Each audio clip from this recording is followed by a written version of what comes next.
Breaking news शामिल कंदासीं। कराची कोरंगी के इलाइक़े बिलाल कॉलोनी में हथियारबंदनि जी फायरिंग में नौजवान क़त्ल थी वियो आहे। पख्तून चौक ते फायरिंग के नतीजे में 28 वरनि जो ख़याल मोहम्मद मारिजी वियो आहे। ब्रेकिंग न्यूज़ अवां सां शेयर कयूं पिया। कराची कोरंगी के इलाइक़े बिलाल कॉलोनी में हथियारबंदनि जी फायरिंग में नौजवान क़त्ल थी वियो आहे। अवां खे आगाह कयूं पिया। पख्तून चौक ते फायरिंग के नतीजे में 28 वरनि जो मोहम्मद मारिजी वियो आहे।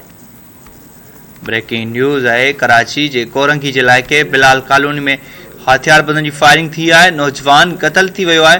पख्तून चौक ते फायरिंग के नतीजे में 28 वरनि जो ख़याल मोहम्मद मारिजी वियो आहे। कोरंगी के इलाइक़े बिलाल कॉलोनी में हथियारबंदनि जी फायरिंग में नौजवान क़त्ल थी वियो आहे। अवां खे आगाह कयूं पिया। पख्तून चौक ते फायरिंग के नतीजे में 28 वरनि जो ख़याल मोहम्मद मारिजी वियो आहे।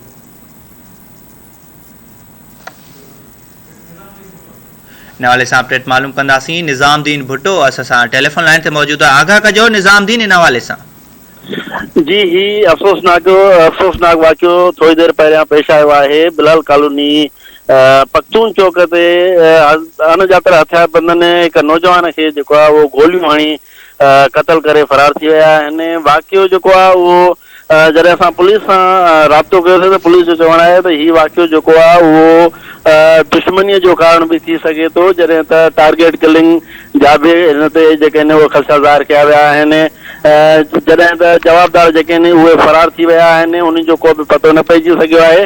मां इहो बि तव्हांखे ॿुधाईंदो हलां त हीउ नौजवान जेको आहे इहो DI खान जो रवासी आहे, जेको 4 महीना अॻु मज़दूरी करण लाइ कराची आयो हो ऐं अॼु हू बेदर्दीअ सां जेको आहे जवाबदारनि उनखे गोलियूं हणी क़त्ल करे फरार थी विया आहिनि।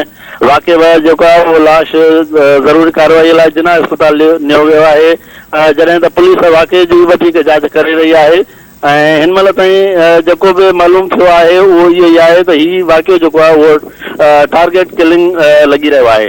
जी ठीकु आहे, वॾी महिरबानी निज़ाम भुट्टो तफ़सील ॾिनो।